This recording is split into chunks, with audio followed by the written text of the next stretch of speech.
नमस्कार साथियों, कैसे हो आप सभी। भाई बात करें पहले की तो अपने शिक्षण विधियां सब पढ़ चुके। हिंदी की पढ़ चुके, पर्यावरण अध्ययन की शिक्षण विधि, गणित की शिक्षण विधि, इंग्लिश की शिक्षण विधि। प्ले लिस्ट में जाकर आप देख लीजिए, आपको प्ले लिस्ट में जाओगे स्पष्ट रूप से दिखाई दे जाएगा। ये इंग्लिश की शिक्षण विधि पूरी प्ले लिस्ट बना रखे हैं अपन। तो शिक्षण विधि पढ़ ली। अब एक महत्वपूर्ण टॉपिक है शिक्षण विधियों में, वो है शिक्षण सहायक सामग्री। शिक्षण सहायक सामग्री नाम से पता लग जाता है, टीचिंग लर्निंग एड्स। शिक्षण सहायक सामग्री, शिक्षण यानी टीचिंग करवाते वक्त, अध्यापक पढ़ाते समय। सहायक यानी जो अध्यापक के उपयोग में आए, सहायता करें अध्यापक को, विषय वस्तु को समझाने के लिए अध्यापक को सहायता प्रदान करें, ऐसी सामग्री। शिक्षण करवाते समय जो अध्यापक को सहायता देने वाली सामग्री, मतलब अध्यापक विषय वस्तु को अच्छी तरीके से समझा दे, वो होती है शिक्षण सहायक सामग्री। साथियों बात करते हैं, देखो आप कोई पुरानी चीजें देखते हो, आप जो चीजें देखते हो वो आप लेट भूलते हो। समझने की कोशिश करना, आप भूलते नहीं हो। आप जैसे कि किसी फिल्म को देखे, फिल्म को देखते फिल्म आपके ऊपर प्रभाव करेगी, क्योंकि वो दिखती है, सुनाई देती है, इसलिए आप उसको भूलते नहीं हो। भाई दिखने के साथ सुनाई देती है, मतलब वो दिखती है। जो चीज आप देखते हो उसे आप कम बोलते हो। अब सीधा मैं बोलकर सुना दूं, अगर आप उसको देखो नहीं, सीधा ऑडियो के जरिए सुना दूं, तो वो इतने लंबे समय तक नहीं रहेगी। आप किसी चीज को, विषय वस्तु को केवल पढ़ोगे तो वो भी लंबे समय तक नहीं रहेगी, लेकिन आपको देखकर आप उसको समझोगे तो वो लंबे समय तक रहेगी। किसी वस्तु को आप देखोगे लंबे समय तक रहेगी। अगर उसी वस्तु को आप करोगे, अपने हाथों से करोगे और सीखोगे, तो फिर वो स्थायी हो जाती है साथियों, बहुत ज्यादा लंबे समय तक वो आपके मस्तिष्क में रहती है। जैसे कि आपने मोटरसाइकिल चलाना देखा, आपको, हाँ भाई ऐसे चलती है, आपने सुना तो कोई फर्क नहीं पड़ेगा। मैं बता दो, मोटरसाइकिल के किक मारो, फिर गेयर लगाओ, फिर क्लच दबाओ, फिर चलाओ, ऐसे नहीं। और आप उसको देखोगे तो आपको याद होगा। अगर आप उसको करोगे, चलाकर सीखोगे, तो फिर वो स्थायी हो जाएगा। आप चलाकर उसको सीखोगे तो स्थायी हो जाएगा। शिक्षण सहायक सामग्री का यही काम है कि बच्चों को वो चीज करवा के समझाए। दो तरीके के, देखो मंदबुद्धि बालक होते हैं, उनके लिए बहुत असरदार है ये। अब अपन बोलेंगे भाई मंदबुद्धि बालकों के लिए है, प्रतिभाशाली बालकों के लिए, तो प्रतिभाशाली बालकों के लिए भी है शिक्षण सहायक सामग्री साथियों। मंदबुद्धि बालकों के लिए कैसे, जैसे कि छोटी कक्षा के बालक हैं, आप पढ़ा रहे हो एम फॉर मैंगो, तो वो नहीं समझेगा भाई मैंगो क्या होता है, आम क्या होता है। तो आप उसको शिक्षण सहायक सामग्री के जरिए, teaching learning material, teaching learning aids के जरिए उसको दिखाओगे, समझाओगे, ये हाथ में ले तो वो समझेगा। आप फोन के बारे में बता रहे हो, फोन वो समझेगा नहीं, फोन को हाथ में दोगे तो वो समझेगा। तो ये कई मटेरियल हैं, आगे पढ़ेंगे इनके बारे में अपन, टीचिंग लर्निंग एड्स के बारे में अपन पढ़ेंगे। देखो साथियों, और प्रतिभाशाली विद्यार्थियों के लिए कैसे, जैसे परिभाषाएं, कोई जटिल परिभाषाएं हैं, सूक्ष्म तथ्य हैं जो उनको समझ में नहीं आ रहे, प्रतिभाशाली विद्यार्थियों की और प्रतिभा निखारने के लिए इन शिक्षण विधियों का, शिक्षण सहायक सामग्रियों का अपन प्रयोग करते हैं, टीचर प्रयोग करता है। और देखो परिभाषा के माध्यम से मैं आपको समझाता हूं। और शिक्षण सहायक सामग्री से रोचकता भी उत्पन्न होती है साथियों। एक रोचकता आती है, पढ़ाने में रोचकता आती है, पढ़ने वाले में भी रोचकता आती है। तो इस बात को अपन समझते हैं। देखो छात्रों, छात्रों में रुचि उत्पन्न करने के लिए, छात्रों में रुचि उत्पन्न करने के लिए, ज्ञान को स्थायी बनाने के लिए शिक्षक को शिक्षण के दौरान अनेक साधनों का उपयोग या प्रयोग करना पड़ता है।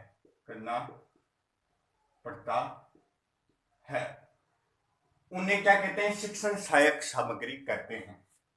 उन्हें शिक्षण सहायक सामग्री सामग्री कहते हैं। देखो साथियों, अब इस परिभाषा को समझे वैसे मैंने समझा दिया है। छात्रों में रुचि उत्पन्न करने के लिए, छात्रों में रुचि उत्पन्न करने के लिए बहुत ही बढ़िया तरीके से पढ़ेंगे। पर छात्रों में रुचि उत्पन्न करने के लिए, ज्ञान को स्थायी बनाने के लिए, देखो शिक्षण सहायक सामग्रियों से एक तो छात्रों में रोचकता बनी रहती है, रुचि उत्पन्न होती है। दूसरी चीज, ज्ञान स्थायी हो जाता है, एक तरीके से स्थायी ज्ञान हो जाता है, वो भूलते नहीं है उस चीज को। समझिए, छात्रों में रुचि उत्पन्न करने के लिए, ज्ञान को स्थायी करने के लिए को शिक्षण के दौरान अनेक साधनों का, मतलब शिक्षक को शिक्षण के दौरान, शिक्षक शिक्षण करवाते समय जिन साधनों का प्रयोग करता है, जो छात्रों में रुचि उत्पन्न करती है, ज्ञान को स्थायी करती है, उसको क्या कहते हैं? शिक्षण सहायक सामग्री कहते हैं। ये इसकी परिभाषा है। अब देखो, अपन ने पढ़ा था कि ये मंदबुद्धि बालकों के लिए भी है और मंदबुद्धि बालकों के लिए भी है, और ये अपनी ये सामग्री प्रतिभाशाली बालकों के लिए भी है। प्रतिभाशाली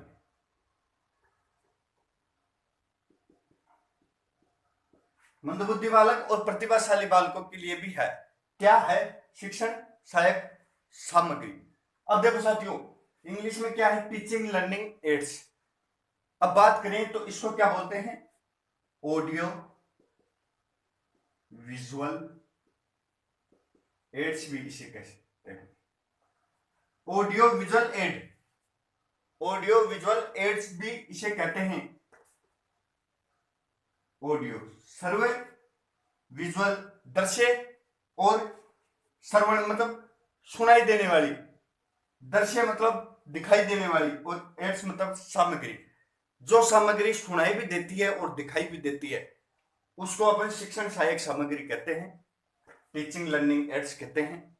यहां तक समझ में आया? आगे चलते हैं, स्क्रीनशॉट लीजिए। शिक्षण सहायक सामग्रियों के बारे में किसने? कोठारी आयोग ने भी कुछ बातें कही हैं। कोठारी आयोग की बात करते हैं। कोठारी आयोग को आप सभी जानते हैं साथियों। देखो साथियों, कोठारी आयोग ने क्या कहा? कोठारी आयोग, सर्वप्रथम तो कोठारी आयोग का गठन की बात करते हैं 1964, और रिपोर्ट की बात करें, रिपोर्ट कब पेश की? तो 1966। देखो साथियों, कोठारी आयोग गठन 1964 और 1966, ये दो डेट आपको याद रखनी है कोठारी आयोग के बारे में। देखो, कोठारी आयोग का गठन कब हुआ? 1964 में। अब देखो साथियों, जिस समय सिफारिश पेश की, किसकी अध्यक्षता में की, मतलब किसकी अध्यक्षता में सिफारिश पेश की? तो दौलत सिंह कहां के थे? बात आती है। देखो साथियों, दौलत सिंह, डॉक्टर दौलत सिंह कहां के थे? ये डॉक्टर दौलत सिंह उदयपुर के। ये बहुत इंपॉर्टेंट बात है, उदयपुर के थे। उदयपुर। जवाहरलाल नेहरू के वैज्ञानिक सलाहकार भी थे साथियों, वैज्ञानिक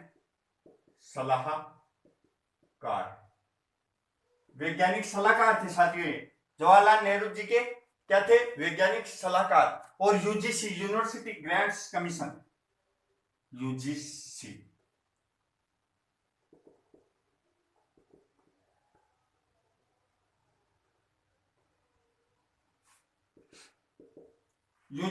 यूनिवर्सिटी ग्रांट कमीशन, इसके अध्यक्ष भी रहे हुए हैं साथियों। अध्यक्ष दौलत सिंह। ये दौलत सिंह के बारे में इंपॉर्टेंट बात थी। अब देखो, कोठारी आयोग ने शिक्षण सहायक सामग्रियों के बारे में क्या कहा? ये इंपॉर्टेंट बात है, ये भी पूछ लिया जाए तो आप बता देना। अब इंपॉर्टेंट बात की बात करते हैं। देखो, कोठारी आयोग ने क्या कहा? शिक्षण सहायक सामग्री का प्रयोग, देखो साथियों, शिक्षण सहायक सामग्री का प्रयोग कक्षा कक्ष में अनिवार्य रूप से होना चाहिए, अनिवार्य रूप से होना चाहिए, होना चाहिए। क्या कहा कोठारी आयोग ने? देखो साथियों, शिक्षण सहायक सामग्री का प्रयोग कक्षा कक्ष में अनिवार्य रूप से होना चाहिए, अनिवार्य रूप से कक्षा कक्ष में शिक्षण सहायक सामग्रियों का प्रयोग होना चाहिए। और देखो क्या कहा, एक बात और कही, बहुत इंपॉर्टेंट है, शिक्षण सहायक सामग्री, शिक्षण सहायक सामग्री शिक्षा के क्षेत्र में क्रांति ला सकती है, क्रांति ला सकती है। देखो साथियों, क्या क्या बातें की भाई, शिक्षण सहायक सामग्री का प्रयोग कक्षा कक्ष में अनिवार्य रूप से होना चाहिए, शिक्षक सहायक सामग्री शिक्षा के क्षेत्र में क्रांति ला सकती है, ये इंपॉर्टेंट बातें थी कोठारी आयोग ने की। अब देखो एक चीनी कहावत है, उसके बारे में बात कर लेते हैं, स्क्रीनशॉट लीजिए। चीन की चीजें वैसे चलती तो नहीं है, लेकिन कहावत की बात कर लेते हैं अपन।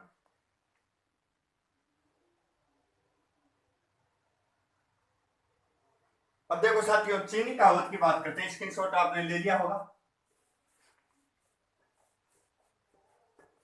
चीनी कहावत है, मारिया मोंटेसरी ने भी इस बात को माना, और मारिया मोंटेसरी ने भी यही बात कही, मारिया मोंटेसरी, चीनी कहावत क्या है साथियों? देखो, the thing which I hear I forget. समझने वाली बात है। द थिंग, देखो चीनी कहावत क्या बोलती है, द थिंग वो वस्तु, विच आई हियर जो वस्तु, वो बात जिसे मैंने सुना वो मैं भूल जाता हूं, I forget. The thing which I hear I forget. अब देखो आगे, the thing which I see may remember, देखो साथियों, the thing which I hear I forget, वो वस्तु वो चीज जिसे मैंने सुनी वो मैं भूल जाता हूं, वो वस्तु वो चीज जिसे मैंने देखा, मैं रिमेंबर, क्या पता याद रह जाए, मैं रिमेंबर याद रह जाए। लेकिन the thing which I do, वो वस्तु जिसे मैंने करके देखा, which I do, the thing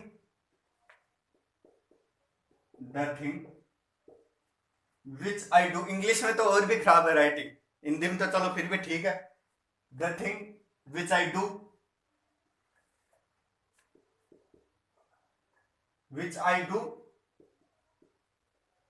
I never forget, कभी नहीं भूलता मैं भाई। The thing which I do I never forget, वो चीज वो वस्तु जो मैं कर लेता हूं वो मैं कभी नहीं भूलता। तो शिक्षण सहायक सामग्री का भी यही है, करके सीखना ही शिक्षण सहायक सामग्री का मेन मकसद है। ये दोनों के लिए प्रभावशाली है, एक तो मंदबुद्धि बालकों के लिए और प्रतिभाशाली बालकों के लिए, और ये टीचर के लिए भी प्रभावशाली है, क्योंकि टीचर को क्या है, जो चीज नहीं समझा पा रहे बच्चों को, वो चीज समझाने में आसानी हो जाती है और बच्चों को समझने में आसानी हो जाती है। टीचर्स और बच्चों के लिए लाभदायक है। और बातें हैं इसकी, 2-3 क्लासों में अपन इसको पूरा करेंगे, बहुत ही बढ़िया तरीके से स्लो पढ़ेंगे। यहां तक समझ में आया होगा आपको। जब तक के लिए जय हिंद, जय भारत। स्क्रीनशॉट ले लीजिए।